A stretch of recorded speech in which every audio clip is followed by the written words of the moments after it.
De meilleures conditions de travail et une revalorisation des salaires, c'est ce que réclament les accompagnants d'élèves en situation de handicap. Ils étaient mobilisés ce mardi dans toute la France.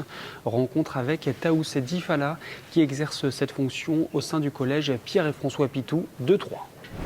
Taous Difala, bonjour, merci de nous accorder quelques minutes. Est-ce que vous pourriez tout d'abord nous expliquer quel est le rôle, quelle est la fonction et le quotidien d'un AESH ? Alors, l'AESH accompagne les élèves à besoins éducatifs particuliers dans leur parcours scolaire pour leur permettre de suivre une scolarité dans le milieu ordinaire, au milieu de tous les enfants, de tous les autres enfants. Alors, selon le handicap, nous sommes amenés à reformuler les consignes, prendre des notes à la place de l'élève, aider à la manipulation des outils, à son installation, à recentrer l'attention sur les apprentissages et à veiller à la socialisation, l'aider à communiquer.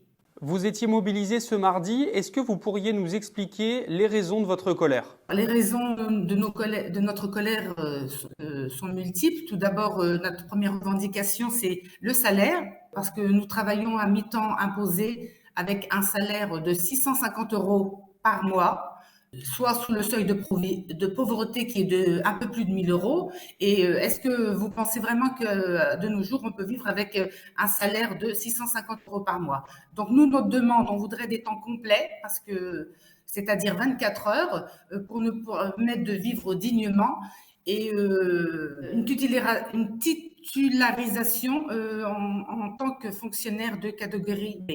On voudrait un maximum de 2 élèves à accompagner pour qu'on puisse travailler dans de bonnes conditions et aussi permettre aux enfants une inclusion réussie. Est-ce que vous pourriez nous parler également de vos conditions de travail? Est-ce qu'il y aurait des choses à revoir selon vous? La prise en charge quand même de nos frais de déplacement, parce que vous imaginez bien qu'avec un salaire bas, nous sommes amenés à nous déplacer d'un établissement à l'autre, puisque nous faisons partie d'une structure qui s'appelle le PIAL, soit le pôle inclusif d'accompagnement localisé. Et nous sommes amenés à intervenir sur un périmètre qui est déterminé, et ça inclut donc un lycée, un collège et différentes écoles du premier degré.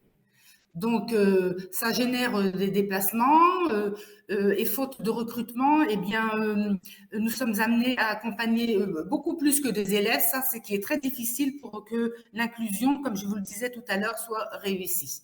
Les handicaps sont multiples, on va de l'autisme à tous les troubles 10, et certains justement handicaps comme l'autisme nécessitent d'avoir un accompagnement serein avec une seule personne et pas une multitude de remplaçants. Plusieurs AESH pour un seul élève. Il faut savoir que, par exemple, si je prends le cas de l'autisme, qu'un élève, si on change on change un peu sa routine au quotidien, c'est son univers qui est complètement perturbé, chamboulé.